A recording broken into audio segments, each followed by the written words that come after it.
Hi, everyone. Welcome to another edition of our Friday Night Lights Game of the Week preview show. I'm Jay Pushkar, along with special guest from Fox Radio 1330, Alex Wilmer. Alex, thank you so much for being with us this week.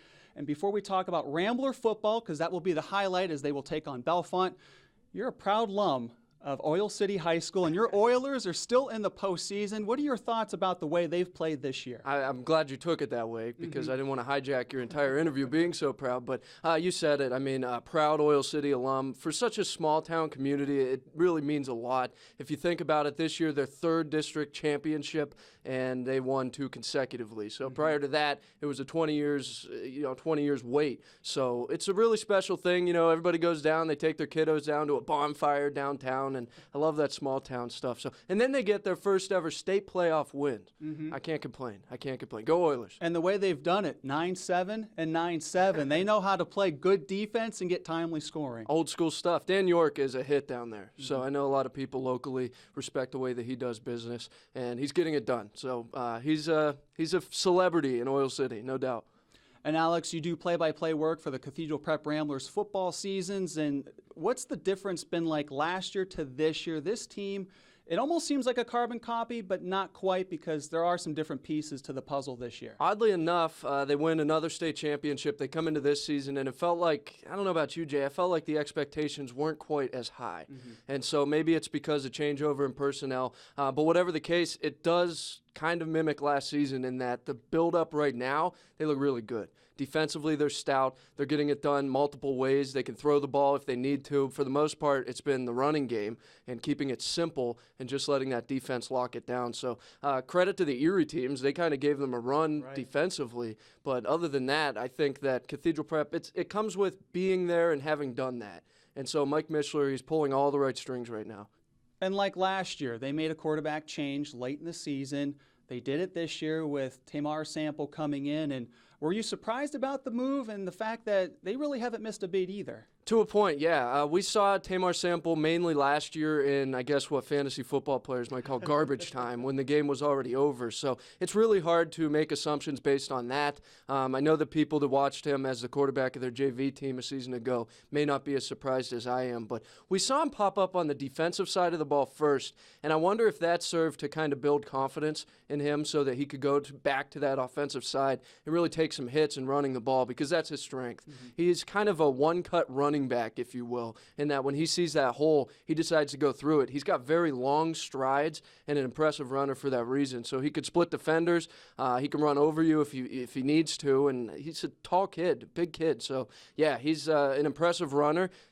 To make that move is really something on the part of Mike Mishler. And I'll tell you this, when Colin Johnson has come back into action, because he's not just going to the end of the bench. Colin Johnson had a remarkable season in the build-up here. He is what got them here, but he's kind of playing with a chip on his shoulder now. And that's, I got to think, somewhat by design. Most programs are always rebuilding, but not Cathedral Prep. They just reload. Luke Sittinger's a tough kid. I mean, no matter who you talk to, that's the first thing that comes to mind. So he was laying the hammer defensively on Friday night against University Prep. And offensively, yeah, he's efficient too. He doesn't need a lot of carries to get going, and he's got to be averaging over 10 per carry. So tough kid. They can spell him with Jaheim Howard, who you've seen the speed. When he gets out in open field, he's just gone. It's a really easy play call at that point. He's gone. There he goes. Jaheim Howard's impressive. And Jalen Carson. How about the year Jalen Carson's put together? Jack Odakoven's a big part of that because he's the wideout on the opposite side. But Jalen Carson is putting up prolific numbers right now in the receiving game. So they have it. They have, and I got to give a shout-out to the offensive line, Trayshawn Lamoureux, James Janicki, Ray Ferrito, Jaheim Basham, and Mitchell Sweeney, because that's really what motors or powers this entire offense.